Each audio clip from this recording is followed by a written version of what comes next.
Today we're centering around youth in Spokane. This is close to my heart. I am a formerly homeless youth in the Spokane area, so super excited about this project. And also can speak from firsthand for some of the ways that bias definitely shows up against youth who are experiencing homelessness. Today, we're going to just put ourselves in the position of thinking about, how to look for some red flags in our own brain and in our own processes that we're building about where my bias and stigma might show up, and figure out what we can do in our process to fight that and really center more of a belonging-based approach. Again, super conversational. Hey, KJ, welcome to the meeting. And we are just going to sort of dive in right now on sort of walking through some of what we mean when we're talking about implicit bias. So BHG talks about centering health equity in every single thing that we do. I shouldn't start saying that unless I do some definitions. What are we talking about when I say health? Health is that state of being where you got that full state of wellness. It's physical, mental, social well-being, mind, body, spirit, all connected. We're not just talking about when you don't feel sick. We're not just talking about when you don't have any complaints or don't have any diseases. We are actually talking about when you feel socially well, which also looks like things like when you feel housed, when you are well fed, when you have a nice community and connections that keep you feeling supported, that keep you feeling grounded in who you are. It's many, many things outside of just your access to healthcare, which of course is why Better Health Together is hanging out and working with organizations like you all as well. So, as you probably know, we are very aware that what actually makes people healthy is determined far more outside of the healthcare system than inside of it. So it really is that we need to be investing in these strategies like housing, like transportation, like social connections, like policy changes. They're going to make sure that folks have the best chance early on to have the healthiest life that they can possibly live. We know, I'm sure I know many of you've seen this information before. Like, we really got to be focusing on the stuff just outside of the healthcare system in order to make this change. So that leads us to this health equity goal that BHT embeds in all of our work and wants to make sure is embedded deeply in this project as well.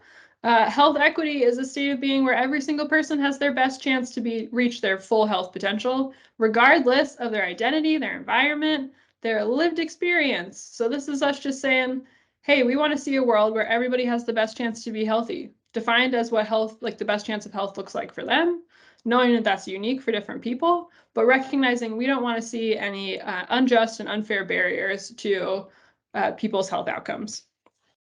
I'm going to just do a quick little bit more language definitions. Sometimes you might hear folks talk about health disparity or health inequity. These are actually two different things. You'll hear them interchangeably often, but if you want to be that nerd like I am, go ahead and challenge people. They're different things. A health disparity is any difference in outcomes between two groups of people. So that's if we were to say, guess what, folks? If you're over the age of 65, you are considerably more likely to be at risk for death than if you're under the age of 65. Hate to let you know that if you're over the age of 65 and this is news to you, but it turns out that after the age of 65, we're generally on a downward move in regards to years of life we have left. I think we all agree this is just something we've learned as a result of biology, human lifespan. It's floating around 79 years. This is just a fact of life. It is not something that we're saying is unjust or unfair, that someone's manufactured to make it this way. A health inequity, though, is when that difference is unjust, unfair. It's led back to something that could have been changed.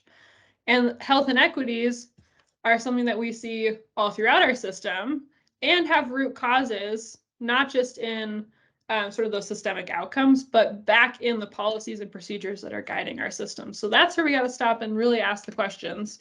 Where do we need to dig deep and ask where inequities are happening? One example to walk through both inequities and a way to look for where inequities exist. This is a graph of life expectancy in Spokane. If you look at it, you're probably like, okay, it's pretty steady. It seems like it's just floated around 78 to 79. There was a dip there. It's kind of just mellowed back out. All right, there's some information. However, if we take this equity gap or we take this information and we break it out by race, which we call disaggregating the data, then what we actually see here is that there's very different stories. The data is telling very different stories for different communities based by race. In case this is hard to see, I will just narrate the slide a little bit. Going from bottom to top lines here, the bottom line is the green line that represents American Indian, Alaska Native. The yellow line, a little bit higher than that, represents the Black African American community in Spokane County. Here in the middle, we have that gray line, which represents the white community. Because we recognize in Spokane County, the white community is about 89% of the population, it makes sense that's going to trend really close to what the average is, which is the dark blue line. So that was our overall related to this previous line before that we saw. And then going a little bit higher, Hispanic population is the light blue line. Asian Pacific Islander population is the line that's higher than that. I should just say that we have this data from before we started to break out some of these race categories into more specific categories because we recognized we weren't getting deep enough stories. But what you see here is like, whoa, these are very different opportunities for years of life lived and very different stories being told. I just want to pause and ask here, like when you look at this, what thoughts do you have? What comes up for you? What are you thinking? Any questions or thoughts when you compare those last two graphs? Noticeable dip in 2020 for obvious reasons, I think. Yep. We wanted to add the COVID data because so many people were asking in the last few presentations we've given, well, how do you think COVID has changed that? It's like, well, I think I can find out. And we've seen certainly a drop in life expectancies for all races because of COVID-19, all people, although the rate is different. Yeah, disproportionate increase in, a disproportionate decrease in life expectancy for the Black population. I wonder, like, this raises a lot of questions, right? Like specifically the equity gap. What causes people to have such a difference? I've never seen anything like this before. Sorry, No, thanks. Thank you, Gage. Nope, you're fine. That's exactly the kind of questions. I love that you named the word disproportionality. That's exactly what we talk about when you see that the rates at which different groups of people are experiencing a phenomenon are happening differently, and because, again, unfair and avoidable reasons. And the questions you started asking by saying, whoa, looking at this data, makes me ask questions about why, what's happening, what's different. That's exactly the kind of lens that we want to apply to all of the work that we're doing when we are working with community or developing a program or developing an RFP process or doing any sort of early research to ask the question, okay, well, where are communities being impacted? This is where we really got to dive that next level deep and not just think, okay, what's going to work best for, what's happening with the overall population? What if we treat just everyone in Spokane like they're the same and ask what's the life expectancy? No, when we break it out, we see there's very different stories, and we have a responsibility to investigate why, if we're really going to be a part of promoting health equity, which looks like doing the work to make a better life expectancy for everybody. So we call this turning the curve, where, ideally a group of awesome community members come together and say, hey, this is completely unacceptable to us. Let's do the work to figure out what the root causes are. Let's make the changes that we need in order to, change everybody's life expectancy for the better. Notice we're not just saying so that it closes towards the average. We're not just trying to make everybody's life expectancy the same. First, we're trying to get everybody's life expectancy to the best outcome that we know is possible. And ideally, we're going to keep going even beyond that, right? But the thing we want to note here is that we call this difference an equity gap.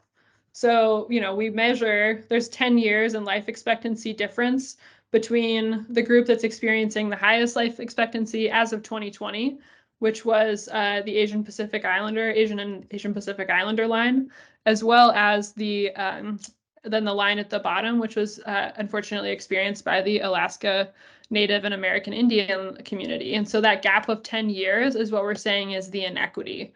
That is the unfair, unjust thing that we want to fight.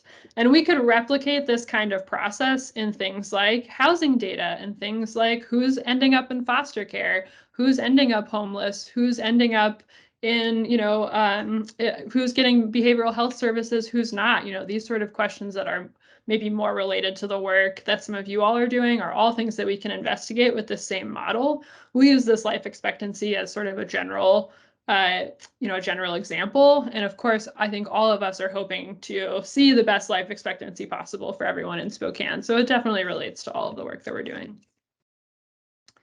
I'm going to offer a time out there, see if there's any questions, comments, feedback on a little bit of what it looks like to show this on the data page. Hey, Gage. Hi, I was just curious because I saw that the data goes up to 2020 and it's in 2022. So a couple questions that are not like, I don't know, it's my logistical brain talking here. How's the data collected? Just because I'm curious, it doesn't really matter. And then like when do you get the next data points? I love a data nerd, absolutely. I steal all of my data shamelessly from the Spokane Regional Health District. It's not really stealing because all of us as taxpayers are paying for them to offer us this to like curate and share this data with us. There's a fantastic website. Maybe one of my BHT peers can help put it in the chat if I attempt to help Google it. It's something like Spokane County Health Indicators, Community Health Indicators, communityhealthinsights.org. I'm pretty sure that's what it is. Okay. And they share really great data on all sorts of key health outcomes and social determinant outcomes for not just Spokane County, but a couple other counties in Eastern Washington as well. Okay, cool. Thank you. And then just last question on this, I promise. Is 88 just an arbitrary placeholder for the forecast for all points to meet? Or is 88 like an optimal life expectancy number? Totally made up just for the purpose of us showing the goal is that we're all getting, we're all going to the same place and we're all getting there together. Like we're not leaving anyone behind wherever our dream life expectancy is. My hope is that, we can get well beyond that, but I'm not sure we have any access to real data on how far we hope human life expectancy can go. I do think that America is floating around 79 on an average right now. And I forgot to mention, we only have this data for 2022 because quite often there's about a 2-year lag in a lot of the data that public health and a lot of the big sources access. That has to do with the fact that it just does take a really long time to collect data on a big scale.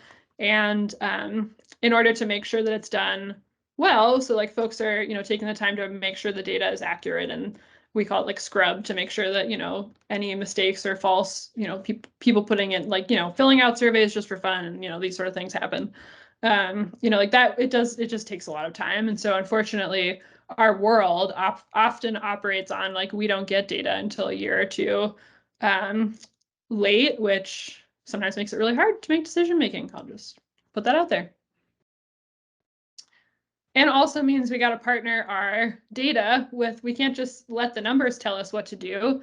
Numbers just give us a place to go, but there's always a story behind the numbers. Gage, like you were saying earlier, starting to ask those questions, well, why? Like, what's going on here? And that's the next step. And we can't do either of those things in isolation. The act of going out and asking people what the experience has been and really engaging folks in their brains and their stories around the story behind the data and the data, like those are two pieces of a puzzle that always have to happen together. And hopefully some folks have maybe seen this graphic. Let me know if you have, just to really portray that goal of health equity that we're looking for in another visual format. Everybody's talked about equality. That's a value that our nation was founded on. And when we talk about what equality is in practice, it's every single person gets the exact same thing. In this case, we have 3 people who really want to watch a baseball game, and they've each been given a box to stand on so that they can watch the game. However, that box was not sufficient to let the person on the right actually see over the fence. And the box wasn't even necessary for the person on the left who was tall enough to see already. So what we see here is everybody got the same thing. It did not get us the outcomes that we wanted. On the right is an example of what we're talking about when we say equity, which is really asking the question, okay, for each of these unique people that have unique needs, what's going to actually help get them to their goal? Person on the right, he didn't need the box in the first place. It's okay for us to remove their box and give it to this person on the left who now is able, or on the right, who's now able to see the game. This person in the middle, they didn't lose anything. Nothing was taken away. Their ability to see wasn't changed. They had exactly what they needed the whole time. They're still allowed to have that resource. This is what we're talking about in that shift in how we focus on moving from sort of a one-size-fits-all approach, or sort of treating everybody as though they've had the same experience and the same needs and the same solutions will work, towards more of an equity-based approach, which looks at what's the story behind all of the identities that might have been experiencing this. Folks seen that graphic before? Is that helpful?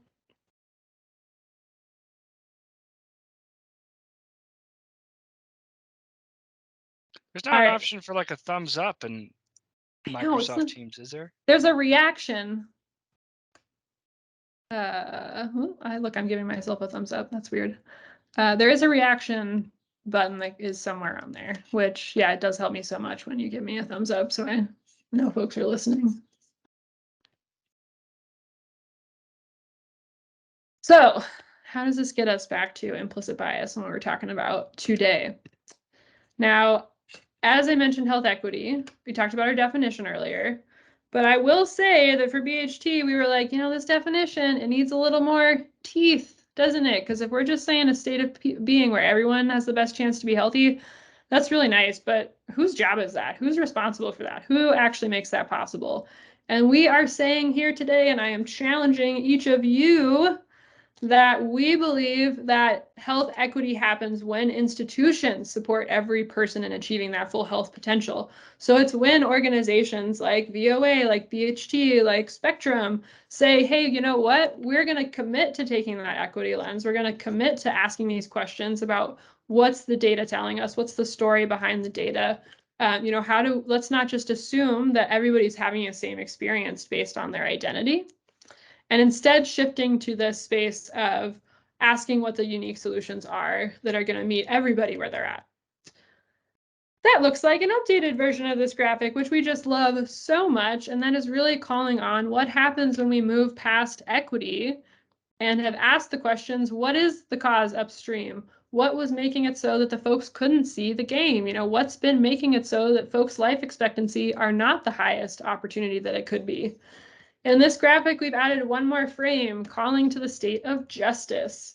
And that is where somebody has gotten together and said, why was there a fence in the first place?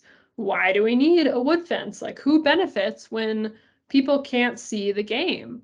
Who's harmed by people not being able to see the game?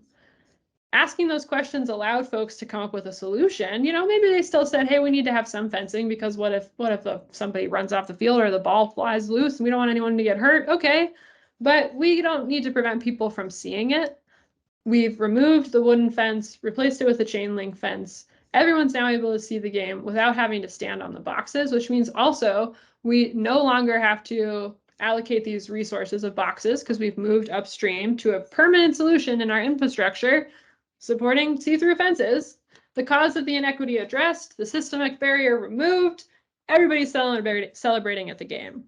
That's what it's really looking like when we get upstream to the place where we have centered equity and belonging in our work. Can I get a thumbs up or a heart or a reaction or anything to let me know how you're feeling about this update on the graphic?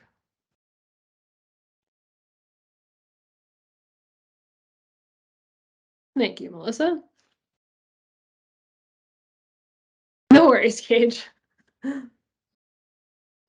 It looks, for me, it shows up on the top of my screen with like, it says reactions. It's under reactions.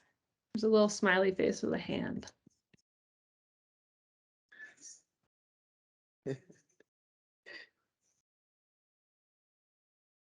All right. It's okay. So I swear it's not there, but it's okay. I'm just gonna see thumbs up in the chat.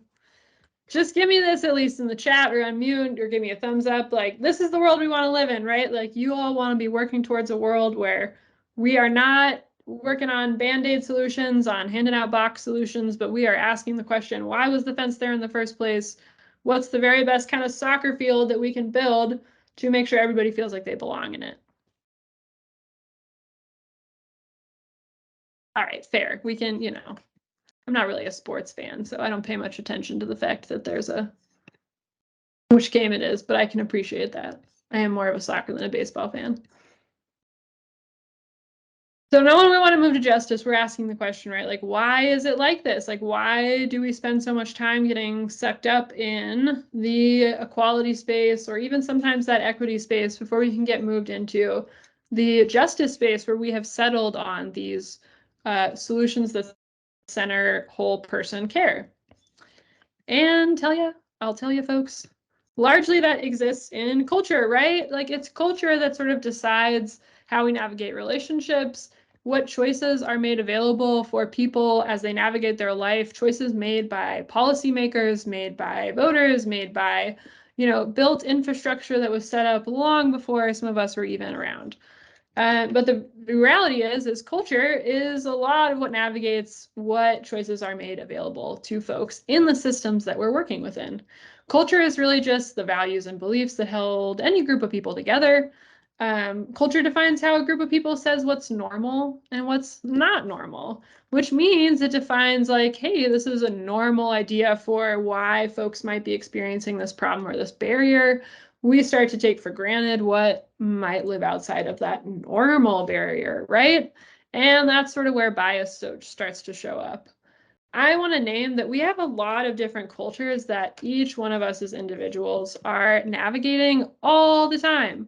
So first of all, we are each showing up into the world with our personal culture, right? So that's, you probably got it when you were a young tyke, just right out of the womb. You started observing your parents, your family all around you, their body language, their facial language, the way they talk to you, the tone of voice, all of these things start to show you and model to you how people show up in the world in ways that make you feel safe, familiar, comforting, normal.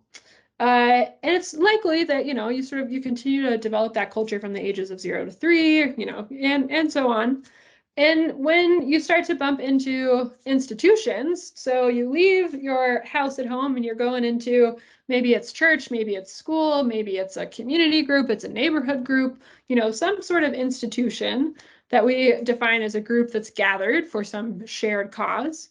And you head out into that institution and maybe now you're interacting with people who don't have the same personal culture as you, right? They've been raised and socialized in slightly different things, but there has to be a set of rules that govern how we all belong. So it's not just chaos when we get into the classroom, right? And that's the culture that's set by the institution. And so that's, you know, another place where you're like kind of switching into a different culture. All institutions, all personal cultures are constantly always resting inside of, embedded inside of what we call the dominant culture. And the dominant culture is what defines what is normal all around us constantly when multiple presence or multiple cultures are in the room. So we experience this in many layers, but we have to recognize that the dominant culture particularly is very sneakily setting the tone and setting the stage for how we behave and what sort of decisions that we make in our daily lives. So if you want to figure out, okay, like what is the dominant culture in whatever space I'm in, you know, you might see that different institutions have different dominant cultures within them. You know, Better Health Together, for an example, like we have a certain set of cultural norms, a certain set of demographics that lead to the culture that we have, and that looks different than other organizations. But overall, we're all still in a dominant culture where outside in the rest of the world, we have to ask the question, you know, what's the dominant culture of, say, the Spokane community or just even America that we're navigating? And to ask that, or to answer that question, we want to ask, okay, well, what do the people that have power usually look like and how do they usually behave?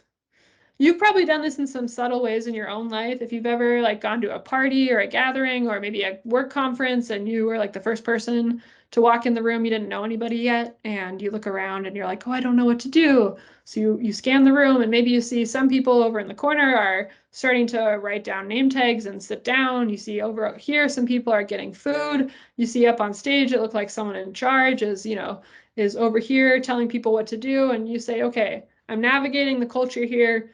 I'm looking around. It seems like the people in charge and most people want us to get our name tags and then go get food. I'm going to do that. That's one way your brain asks, what's the dominant culture here? How should I show up? How should I behave? And just naturally fell into that. I think we've all experienced, a moment like that. Now, the other thing we have to ask ourselves, though, is like, how is that dominant culture pulling us in? So I want to ask you all the question, when you think about your experience with youth homeless services, with youth housing services, think about this as broadly as feels comfortable for the role that you're in. Who is usually in power in making decisions? What do they usually look like? How do they usually behave? Like, just let me know. Like, when you think about people who are in charge of the organizations that have say about deciding, what opportunities are out there for youth, when you think about policymakers who are deciding what, laws and legislations exist that make it easier or harder to navigate these systems, what do these folks look like? How do they usually behave? Feel free to just shout it out, chat it, whatever is easy for you. No shame, no judgment space. This is Gage again. Hi.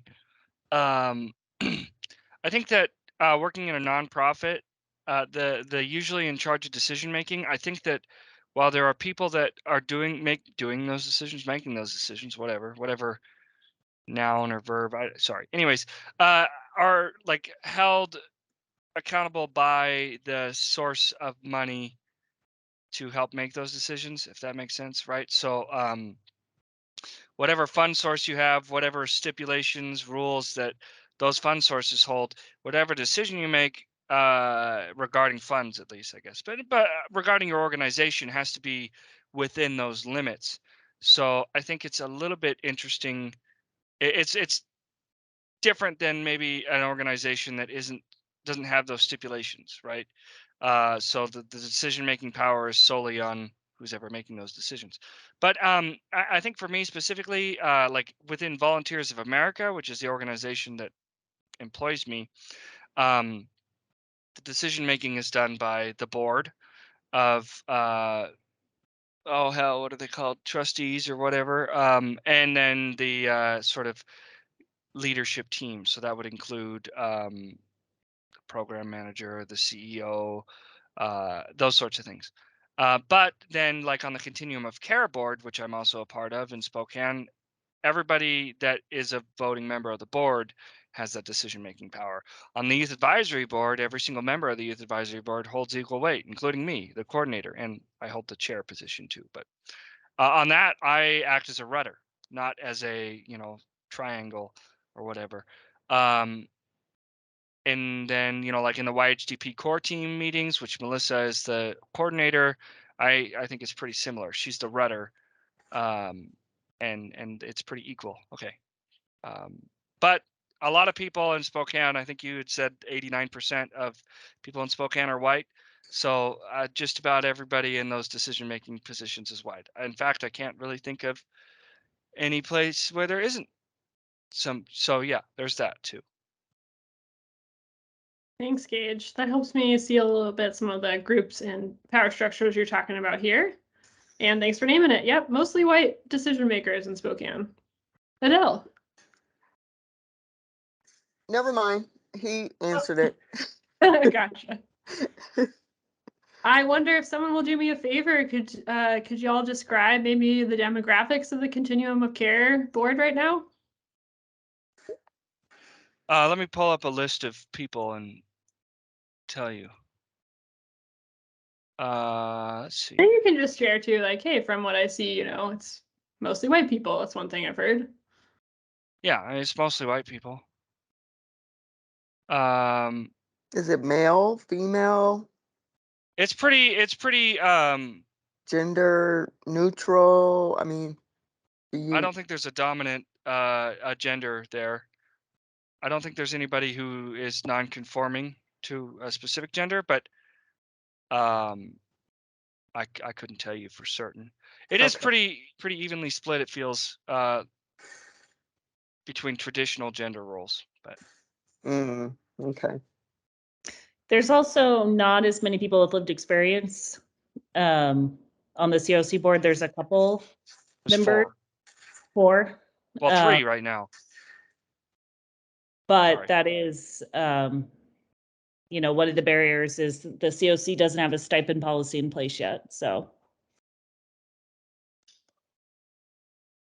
Thanks for naming that, Melissa. I think that's a great example. So, I don't, of course, don't say this with any, judgment. It's not wrong for any folks to be participating based on what their identities are. But I think what we do want to call out is, what does this mean about the kind of brains and lived experience that are informing the decision making, and what sort of brains and lived experience might be missing out on giving some voice to the ideas for solutions in our community and for youth? And in that, I would name that, we talk about dominant culture sometimes as a circle and call it the circle of dominance. And sometimes it's something that you're in, and sometimes it's something that you're out, depending on different places that you're navigating in your life. Usually, if you're right in the middle of it, you often don't even notice because it's just so normal. It's like swimming and, it's just like breathing air.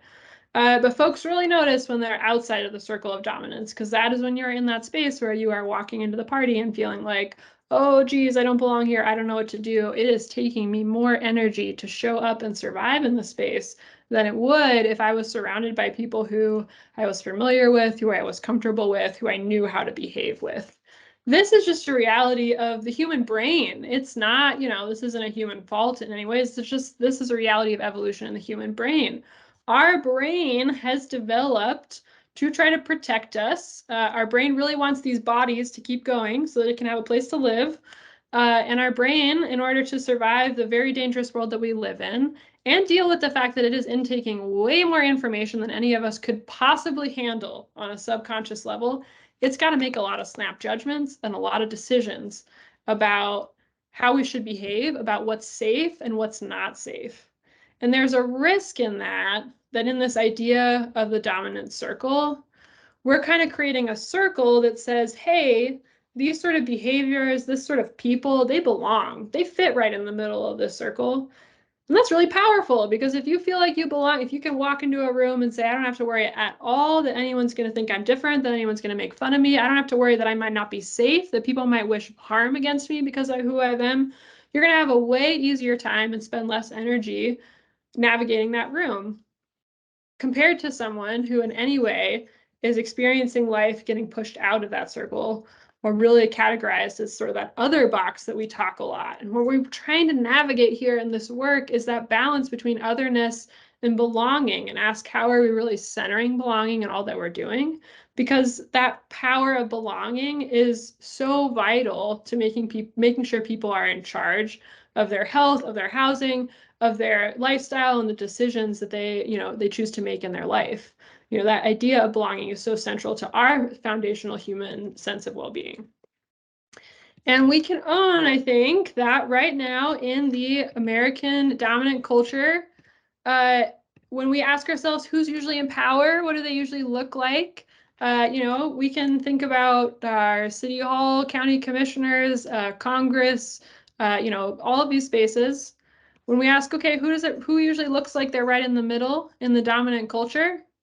It tends to be white, male, cisgendered, Christian, sort of Christian-based, heterosexual, housed, educated, able-bodied, neurotypical folks. So when we say able-bodied and neurotypical, we mean people who aren't walking through life with a, physical disability or a brain disorder that might impact their health. And we see that, in most positions of power, this tends to be that people who look like this and fit this bill dominate the seats of authority.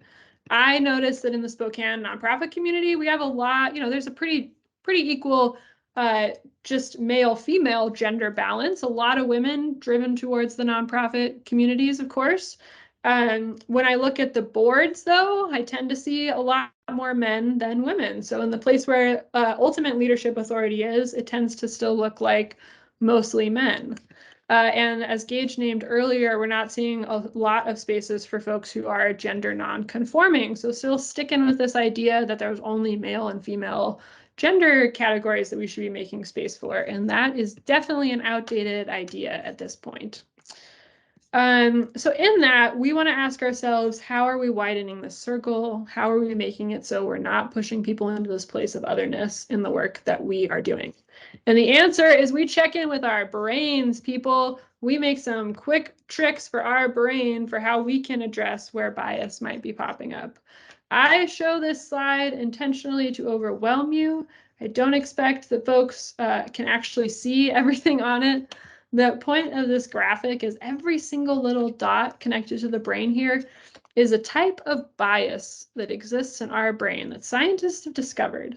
And when I say bias, I mean that as it's an unconscious association. So think of a snap decision, a quick judgment, a thought that we have that we're not even aware of, that guides how we are navigating our life and how our brain is making decisions.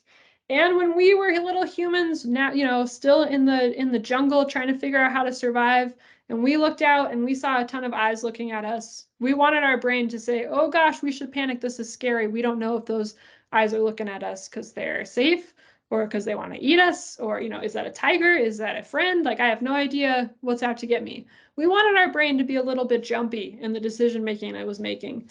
However, we have now evolved into a place where we know our brain is actually tripping us up, and we need to be asking our brain to do a little bit better in helping to exercise our brain towards ways that can sort of prevent some bias. And here's some of the examples I'm talking about. When our brain's trying to ask the question, what's important for me to remember? It's going to pick things that are based off of what we're already familiar with. So it's going to choose to pick. It's going to choose to pick memories that we actually had a more positive experience with. I don't know if you've ever had this happen, but like you had a friend who went to prom and had a really bad time, and a friend who went to prom and had a great time. They talk about it 20 years later. One person remembers it as a whole different story about all of the negatives. The other person remembers it as a whole different story about all of the positives. The way the emotions that we experienced around a memory impacts the way that we actually remember it and what we remember about it. Our brain doesn't like to hold on to specifics because it's too much information. So it's going to pick to generalize. It's going to tell stories where it throws out some of the details to make easier stories to remember. That's kind of dangerous when it comes to building relationships, right? When our brain needs to act fast in a moment to avoid making mistakes and to get things done quickly, it always chooses the thing. It likes to choose the thing that's most immediate in front of us. What's the thing that we can solve the fastest? What's the thing I'm most familiar with? What's the thing that I've spent the most time and energy with? So our brain draws to what's familiar because it knows it's going to take less energy to accomplish. Again, that means we might be closing our minds to different information that's not familiar to us. Voices of our peers that might be challenging or saying things from a perspective that we haven't heard yet. In these moments of quick thinking, our brain is actually getting into tunnel vision and shutting out a lot of that, a lot of ideas that it wants to categorize as other ideas instead of ideas within our dominant culture. Looking at this, what do we do when we don't have enough meaning? This one's so dangerous, and especially when we think about spaces where we're working with folks who might be applying for services, folks who might be navigating, navigating RFPs, applying for different opportunities. That's all spaces where someone's got to be put in a position of judgment, right? Like the Continuum of Care Board is a group that has to professionally be placed in a seat of judgment and pick, who are we going to invest in, which project are we going to choose to lead these projects. When we don't have enough information in our brain to make those decisions, our brain is a storytelling machine. It's just going to make up the best story that it thinks makes the most sense with all those generalizations we've already made with the information that we have. It's going to make up that story based off of what makes us, our emotions, what made us feel happy and sad. It's gonna take, even if there's information that wasn't there, your brain's gonna make it up to make sure that the story makes sense. And it likes to simplify things. So it says, your brain's gonna say, oh, we know what other people are thinking, but you probably don't actually know what other people are thinking. Your brain just likes to tell you that because it's a very comforting thought. Thank you, brain. I appreciate you for trying to keep me safe and comfortable. But what I actually need for the sake of my community is to be really critical, really curious, and ask a lot of questions and not take any of these assumptions for granted, because that might actually be creating a space where I'm ignoring a solution that's right in front of me, or worse, replicating some of the harmful behaviors that so far have made it harder for a lot of youth who are in impacted positions to get the care that they need, compared to youth who have had more opportunities. Sorry, I'm going to give a pause for Smokey to stop barking so he doesn't do the recording. It's inevitable in that work from home life. That's my sweet dog, Smokey. It doesn't sound so sweet right now. I'm going to pause here. What are you thinking when you look at this graph, when you're seeing like, whoa, our brain's navigating a lot? What comes up to mind?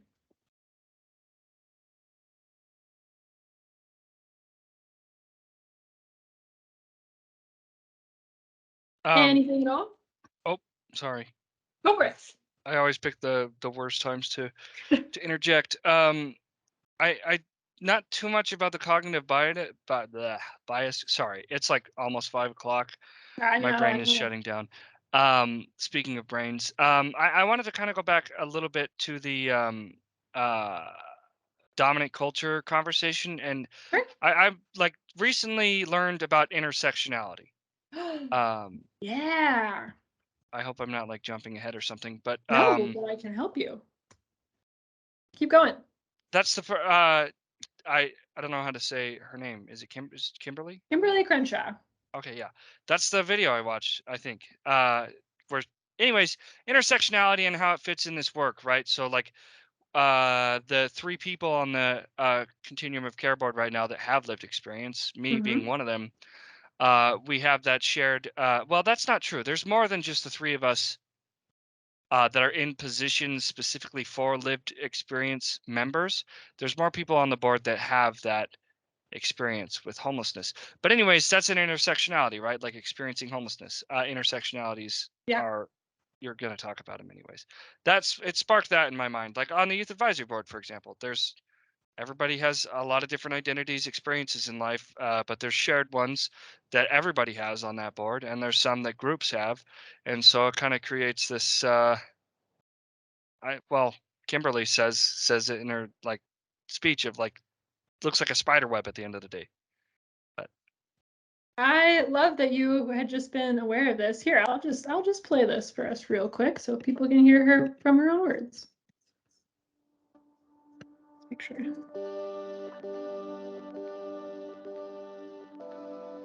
Intersectionality is just a metaphor for understanding the ways that multiple forms of inequality or disadvantage sometimes compound themselves, and they create obstacles that often are not understood within conventional ways of thinking about anti-racism or feminism or whatever social justice advocacy structures we have. Intersectionality isn't so much a grand theory, it's a prism for understanding certain kinds of problems. African American girls are 6 times more likely to be suspended than white girls. That's probably a race and a gender problem. It's not just a race problem, it's not just a gender problem. So I encourage people to think about how the convergence of race stereotypes or gender stereotypes might actually play out in the classroom, between teachers and students, between students and other students, between students and administrators, and commit themselves to understanding that as a way of intervening and providing equal educational opportunity for all students, regardless of their identities. Identity isn't simply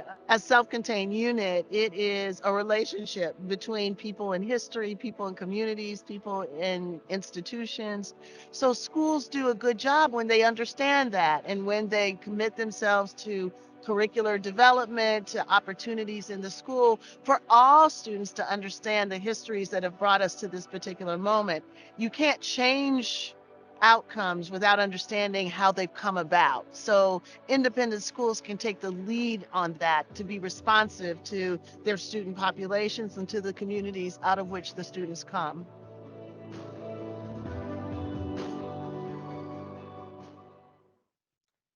So education-based, interview, but her definition of intersectionality stands the same, and that really, I think it is an invitation for us to think about identity differently and not make those assumptions, and approaching relationships and our work with intersectionality and through an intersectional lens is often what we talk about, is one of the best cures to implicit bias that exists.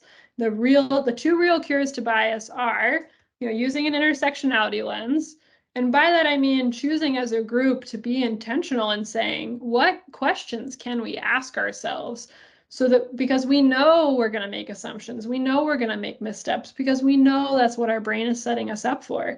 But if we work collectively to be really curious about, looking at the data differently, asking questions differently, engaging with our community deeply and meaningfully to try to understand how these different experiences exist for folks, that's really the solution that helps our brain move past some of these sort of biased, like these opportunities for bias. And much love to another amazing Black woman scholar, Ijoma Oluo, who wrote the book So You Want to Talk About Race, which I highly recommend if anyone is looking for some reading or looking to deepen their journey related to just anti-racism, equity, implicit bias as a whole. Because I think I read a lot of the books, and it's one of my favorites because it's just written in a way that's really approachable, easy to read, sort of quicker. It's not as heavy or academic and historical. It really just focuses on sort of solid examples of ways that we can all be thinking more about what equity means and how to embed anti-racism in our life. I love the set of questions that she came up with in her book that people can use both personally and as an organization to ask, is bias showing up in the work I'm doing, and what can we do about it? Better Altogether, some of our programs actually have the process of, like, as we're developing our programs, we have a worksheet we go through where we ask some of these questions. So before we make a decision that's just going to go to the board, we pause and we say, okay, could differences in identity be impacting this conversation? Is it possible that the fact that there's no, there's no people with lived experience of homelessness in this room, meaning that we don't have the right ideas? Could that be impacting the conversation? Just as an example, I know that's not happening here. Am I looking for what I don't know? That asks me to ask the question, okay, but like, am I making assumptions here? I should be humble. I should be listening really actively and making sure if somebody says something that doesn't make sense to me, I don't just let my brain fill in a fake story about it. I stop and ask. I'm curious. I investigate. Am I listening to people who are different than me? Am I making it safe for people who are different than me? That is so critical in the positions of power that we hold. Sometimes they might feel like little positions of power, but each one of you are really sitting in a position of power and privilege because of the chance that you have to impact decision-making here and the chances that you have to engage with folks who are in vulnerable and scary positions in their life. The opportunity for us to shift power and think, gosh, how can we embed this process, these rooms, these discussions with people who have a diverse set of voices that will make it more likely that folks feel safe in this room, is a really powerful thing to think about. And my favorite question always is, am I shifting power away from the most privileged in the room? If we are making decisions, if we are working towards solutions for people, for homeless youth, and the people who have had the most voice in the decision making are people who are farthest away from that issue, like perhaps, very wealthy, housed, educated, upper class white people. That's an example of, a big difference in lived experience and opportunity. We should be asking the question, was this really based in equity, or where are there opportunities to shift some of that power in decision making? And this is all based on the fact that we know that folks closest to the problems are going to drive the solutions that work most effectively. And when we take an equity approach, we get to source out those different solutions and learn it's not like it's a, solutions for youth of color only work for youth of color. It actually turns out that, for example, we've done some work in Lincoln County that looked at, in Adams County that looked at, hey, there's a lot of folks in the migrant population who are getting missed by a lot of the COVID information. And it turns out doing really specialized outreach in communities that included language access and included, going out to rural communities didn't just help folks of the Spanish population, but also got other people to see, oh, hey, there's folks who are coming out here and caring about COVID, and maybe there's places where I can ask questions and ask my neighbors and things like that.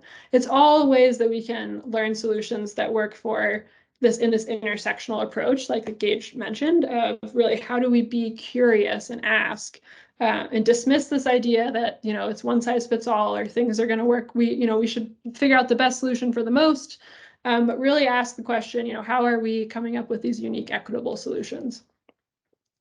I'm going to pause there again for any feedback, questions, comments, anything that's coming up for folks.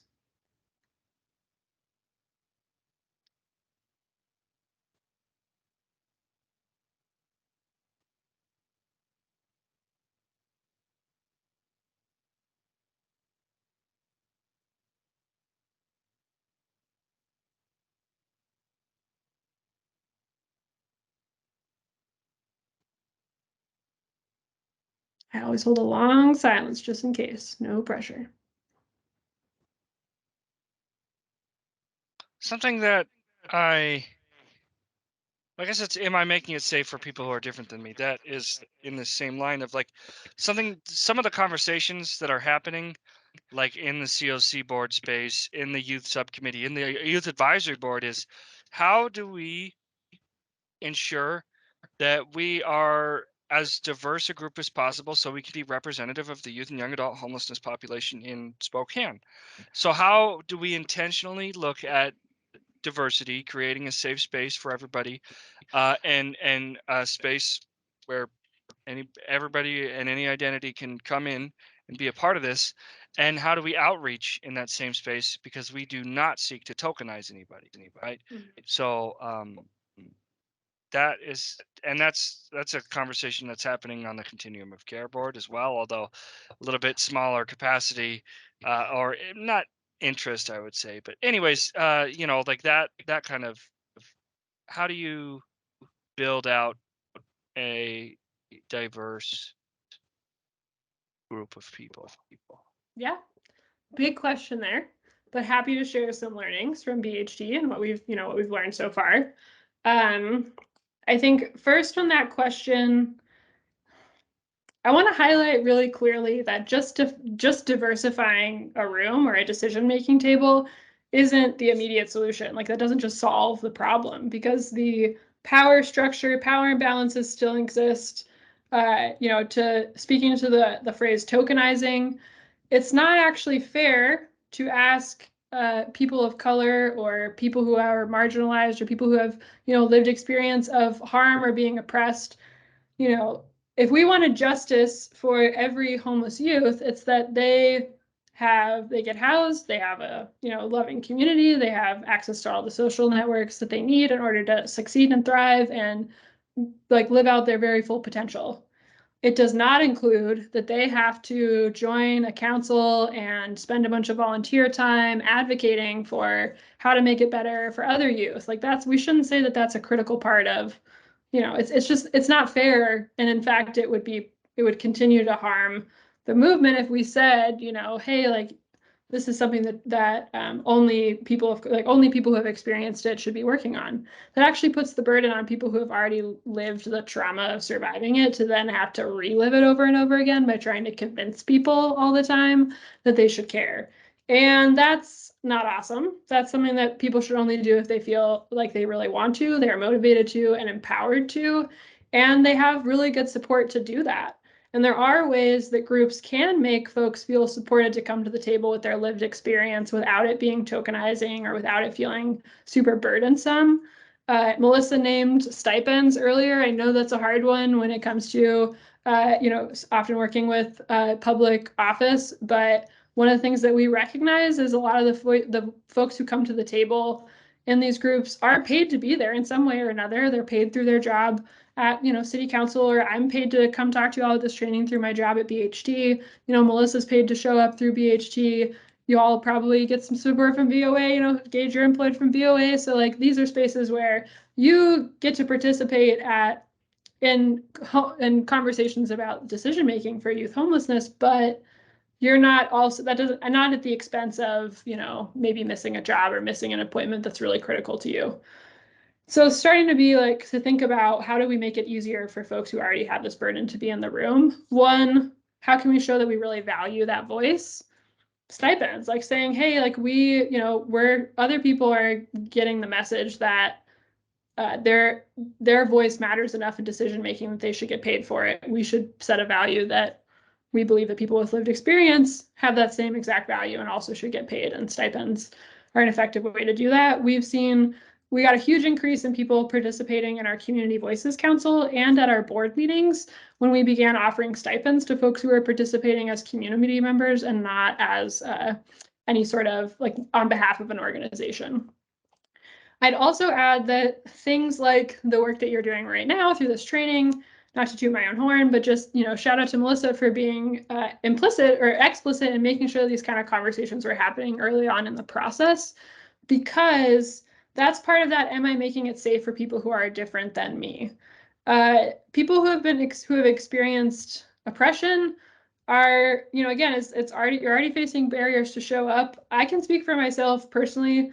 I am very, very, very selective on when I choose to tell people in meetings that I have lived experience as a homeless youth, because I don't enjoy sometimes the fact that that means that I'm quickly. I have had experiences where I've been tokenized. I've been asked, to share stories in moments that I didn't feel comfortable or with people who I didn't feel comfortable with. I've had people make assumptions about me that felt unfair. I've had people tell things, like I've heard people say things to other people as a result of me, saying these things in meetings. Like this has all happened. So I have to think very carefully about, is this a group that I feel safe sharing this with?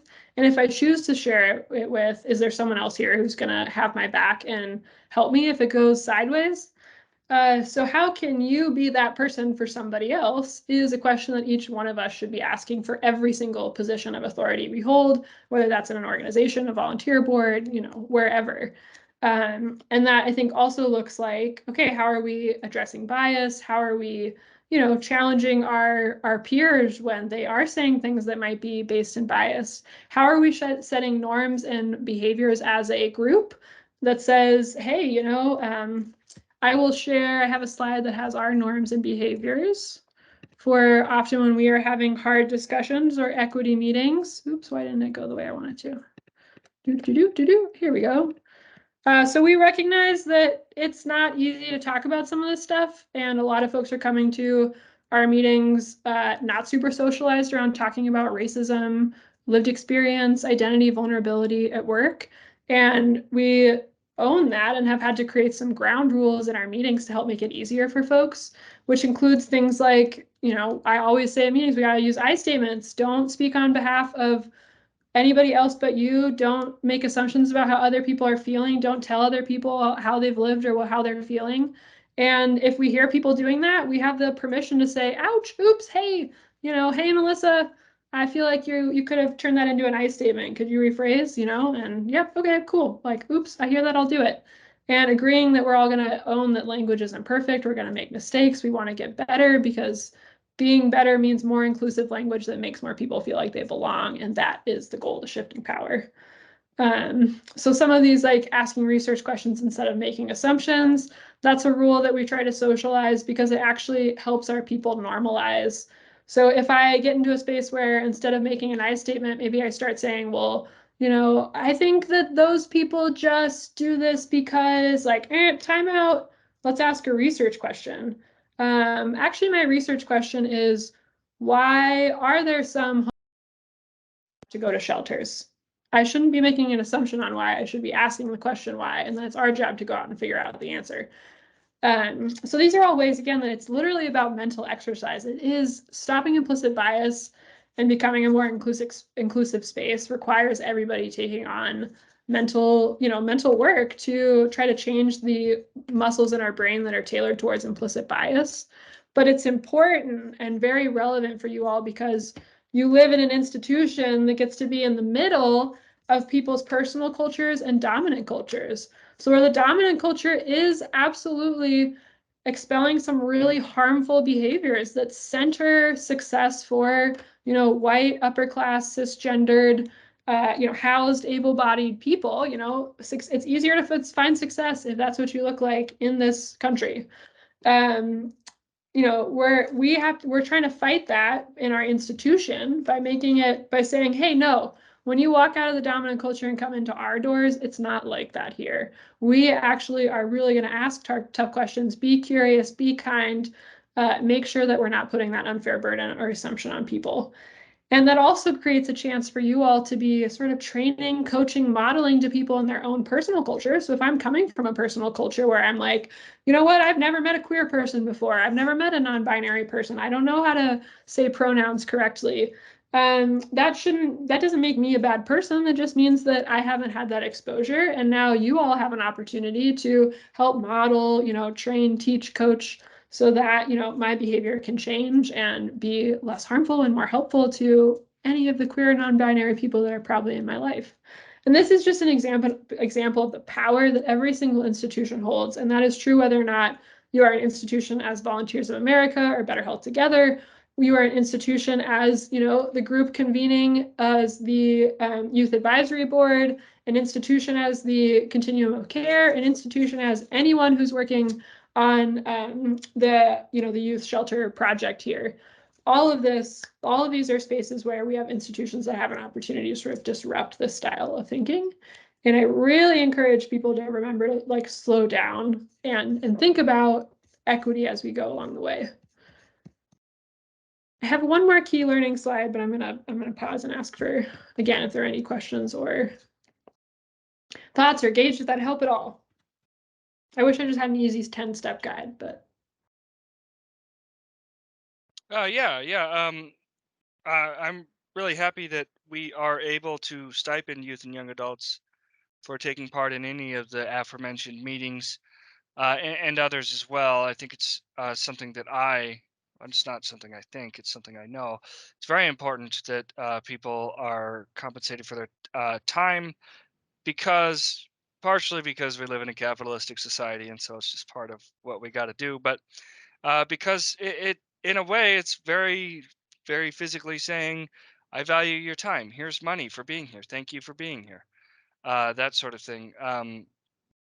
And I do believe and I am working with the Continuum of Care to get stipends in place because it's like you said, and it's like I've observed, it's important to pay people for their time, and I get paid to be here, so anyways, yeah, I agree with that wholeheartedly.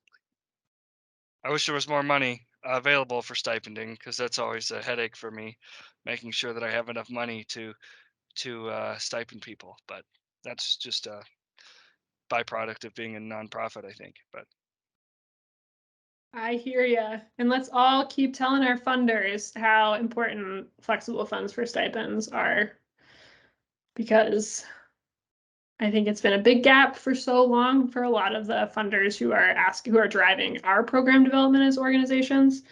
And we can also model up in that way and say, hey, this would be easier if, that grant that you gave us also came with flexible funds to make sure that we could be paying stipends or, buying a bunch of pizza for a community engagement session to get a bunch of youth through the door or whatever it is. Shifting that focus there for sure. Just a couple quick things BHT has learned so far in some of our program design, RFP processes, and sort of in our journey on through the equity lens. I like to remind everybody that we're constantly stuck between the duality of the world as it is and the world as it should be. Often we are trying to build solutions and, work towards this world as it should be, where of course we are all working ourselves out of a business because we've built that just system where folks can cleanly navigate the system when they need support, but most people haven't had the barriers that they've seen in their life addressed. Like that's what we're all working for, but it's going to be a while before we get there. Right now, we are grounded and have to be stuck in the world as it is. And in that, it's sort of okay to hold both hands and remember two things can be true at once, you know, like, and that is very, very true with bias, you know. Someone can be telling you something that might be entirely confusing, unknown to you, different than everything you've understood. Someone might be telling you a life story that's just, you're like, I can't even believe that this is a real experience. And that's a moment for you to say, hey, it doesn't have to be either or, black or white, you know, it only is what's familiar or it doesn't exist. This is a chance for me to hold both and say it actually is possible. The way that my brain works, it wants me to think in black and white, but I'm going to tell it is possible to say, this might feel really unfamiliar and scary to me and unknown, and it's real, it's true, and what this person is telling me is valid, and I have to listen and I have to hold that. So how can we make space in our processes to, you know, cut out some of that black and white thinking and allow for both ands and holding two things at once? Perfectionism should never be the goal. I recognize that we're working in high stakes zones with a lot of liability often. But we have to, and you know, we have funders and we have people in power that expect perfectionism in a lot of way. However, when we set the goal on perfectionism, we often close our mind off to what other opportunities, learning, growth exist. We should really be taking a growth mindset, acknowledge we're going to make mistakes, think about what we can do to be ready to reflect, learn, adapt when they happen. Those might be mistakes with interpersonal relationships. They might be mistakes and missteps with the kind of decisions we make for projects. You know, anywhere we are in life, it's okay to recognize we're not perfect and build systems that support that. I believe so much in radical transparency, especially if you are working in a project or any sort of work that involves a lot of community engagement, that's going to involve outreach with communities, getting direct input. Radical transparency always. Sometimes that means saying, I don't know. Radical transparency doesn't mean you come to every meeting, you come to every session prepared with every single answer and, you know, a long lecture where you report out every single thing that's ever happened. It means that you show up authentically, ready to be transparent about what you know and believe to the best of your knowledge and belief today. Often that means showing up and saying, honestly, I don't know, we haven't thought about that yet. Let me do more work. Or maybe it's sometimes showing up saying, I can't say that yet, you know, the Continuum of Care Board has to do some more meetings and we don't know yet when this is going to happen or what the decision will be. People like it so much better when you just tell them that rather than, you know, try to be cagey or try to find ways to sound like, you know, more, be more professional. We just always believe radical transparency, and we've seen that it's brought more people to the table because they trust us more when we're showing up in a way that's really authentic. Relationship building is always a worthy long-term investment. One of the things we've done in a lot of our RFP processes where we know, hey, there's going to be some people who aren't going to get our funding and they might be mad about that. They might be really disappointed. And also, they're probably really good organizations who really deserve the money and still are someone we want to be connected. You know, we want to be part of the solution. So we shifted a lot of our RFP processes away from just asking people to write stuff and mail stuff in and be kind of cold and distant to more in-person meetings. Well, it's all been Zoom. We haven't done a lot of in-person, but, you know, more having conversations with folks, bringing together panels of people with community experience, lived experience, community credibility and leadership to get to know folks who are applying, interested in getting involved, you know, curious about BHT's process, so that even if it turns out this organization isn't a good fit to get funding, we've built a long-term relationship so that next time there's funding to go around, if the project didn't work well this time and we need to try something new or get another perspective or get some more advice, we know that that relationship is there. They're not just folks who think we only reach out when there's money or when we need something, but they're like, actually, no, this is an organization, a group that's really taking the time to invest. That has also meant that organizations very regularly call me and my team to let us know when they think we are not doing the right thing, when we could have done better, when they heard something in the community and they're like, really? Hadley, did that happen? Was that your decision? And every time that happens, I do not cringe. I do not get upset. I think, thank you. This is what authentic community engagement does. It means that this person is letting me know immediately what they think instead of waiting until it's unsolvable or waiting until it's a problem and then blowing it up. That's what real engagement looks like, and it happens when we focus on relationships as much as possible and centering relationships as a reward in the process, not just having a finished process. I love to say don't over worship the written word. That goes with that as well. Gosh, I'd say this is recorded, so I'm gonna say it. Everyone at the city and everyone at all government institutions could do better at ignoring, letting down some of the obsession with the written word. Gosh, they make us write so much and record so much for these grant stuff, and sometimes I wonder, who is this really helping? Who's really enjoying reading this? Are these questions really actually of value? So I encourage folks to remember that anytime we are asking people to write something or to give us information through the written word, there is a huge chance for bias, because you might just be, it might be depending on how well that person writes, depending on how much time they had that day to get it to you, depending on, all sorts of different, technical problems could really be impacting the story that people are telling you. It's always more meaningful if you have ways to talk to people in person to build out that in-person relationship, because then you can actually ask questions. If you're reading a document, you're reading an RFP, you're reading an application, and you're like, well, I don't think that this group or this organization really sounds qualified. That's an assumption you just made based off limited data. What you could have actually done is turned it into a research question and said, gosh, I wish I had more time to ask this organization XYZ so I could understand if they really have the capacity. And we've seen that happen when we have moved to more conversation-based processes versus written word processes. And these are just like a small list of bullets of some of the big things that have been kind of game changers in some of our learnings through the various processes that we run at BHT. I'm going to pause there again. I am happy to send out, I definitely will send out all of these slides. There's some slides in this presentation that I didn't get to because I always put in more slides in case, depending on where the conversation kind of goes and keeps it fluid. As you saw, the second gauge brought up intersectionality. I was like, oh, I have a slide for that. Like, let's keep where the momentum is. I am easily available through Melissa and, am as a BHT staff member, also here to support this project. And I'm just available for any questions, deeper dives, and even to provide any like coaching or extra advice through this project on how to continue to embed equity and implicit bias and fight implicit bias in all the work that you're doing. And with that, I'll close out here and see if you have any questions or anything, other ways that I could be helpful. How do you like working in person? This is not at all. Sorry, this is not really. How do you like working in like from home versus in person?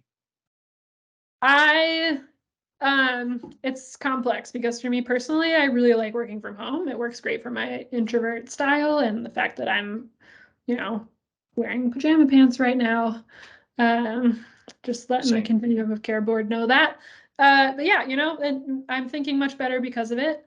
But I'm gonna admit something. My heart is in community engagement. My heart is in training. My heart is in this work that is community change, and that happens better when you're in a room together and you can actually feel the energy of people. I have a compromised immune system, so I appreciate that I can be protected here by staying at home while COVID is still very much happening. So obviously, I think that through these times, we have to honor, keeping people protected and always having a virtual option. But I am hopeful that soon we can be centering more in-person time, because I, personally feel just how much more meaningful and easier it is to really connect with folks when you are sharing some human energy.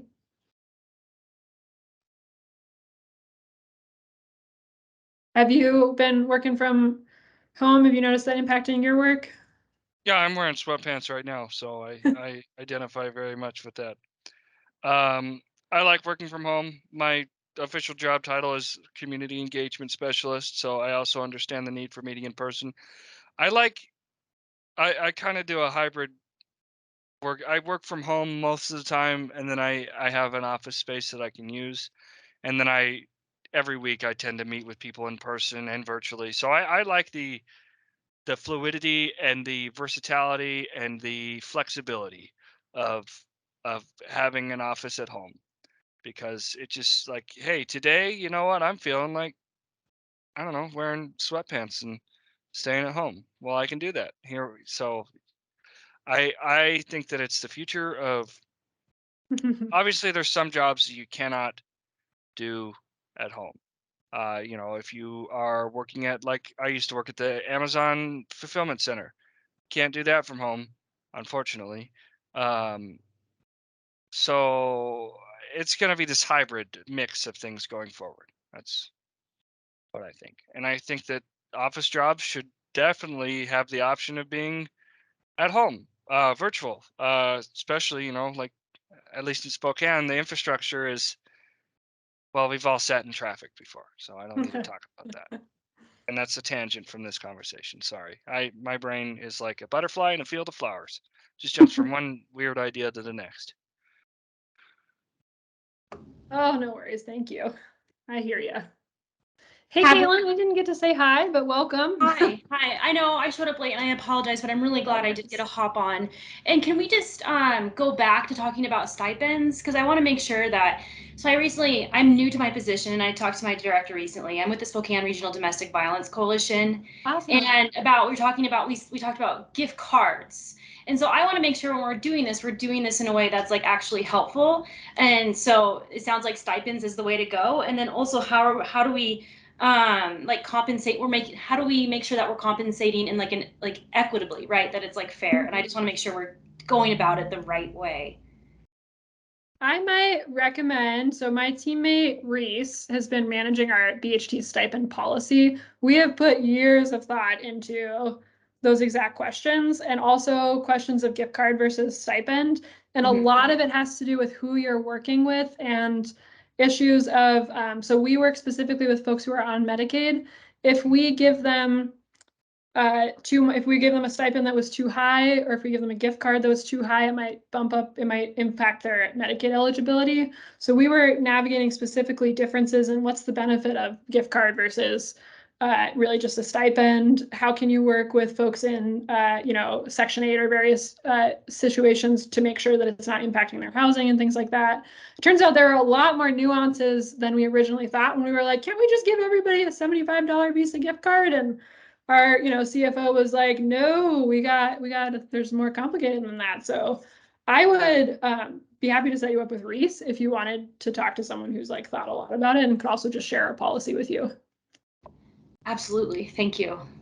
And Melissa, can Caitlin, you make that happen? Gage, go ahead. oh, sorry. I'm sorry. I was just going to say that Yes. I have got the way that we stipend youth and young adults too. So I can share with you how that works, because it is actually way more complicated than I wish it could be. Like, if you give somebody over $600 in a year, you need to collect a W-9 for tax purposes.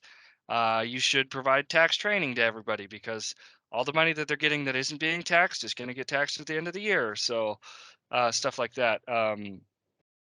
But I was curious on that same question, Hadley, what is the stipend rate that you use? Because we use one that's standardized across the state for youth and young adults. I'm curious about what is the stipend rate that you use. Yeah, we are, so again, we're not, we get to make it up because we're using flexible funds for these. So fortunately, we're not tied to any real standards.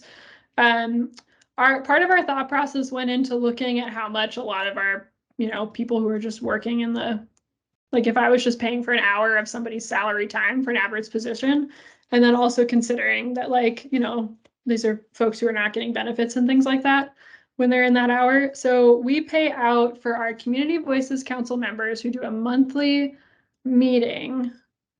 I think it's $100 stipend. It might be, it's either 75. I think it was 75 and we increased it to 100.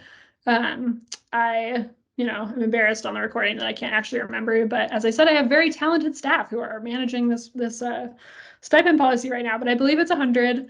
We also offer additional stipends for some supplementary activities. So some of our CVC members might, if they choose to come to a board meeting and give direct feedback, that's something that we would offer another stipend for.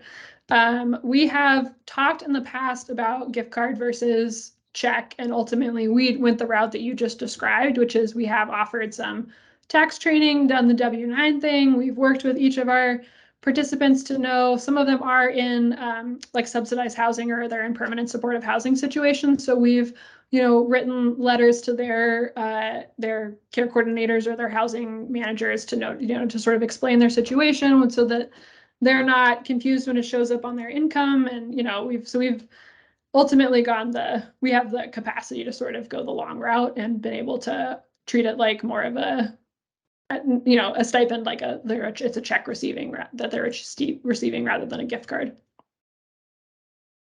Yeah, we provide gift cards too, but that's because we do focus groups, so it's all over the place. Sorry. Yeah, Yep, and that's exactly like Caitlin, to your question. I think, if this is like Domestic Violence Coalition doing random forums and town halls and something, definitely gift card. It's easy. I just recommend you like include some paperwork that lets people know, here's what you might want to consider about this. If it's more of a like sustaining group, then I definitely recommend a real stipend policy getting in place. Thank you. I really appreciate your input. Both of your feedback was really helpful. If this talk gets more money into people with lived experience who are sharing their voice, then hey, this was a very successful session.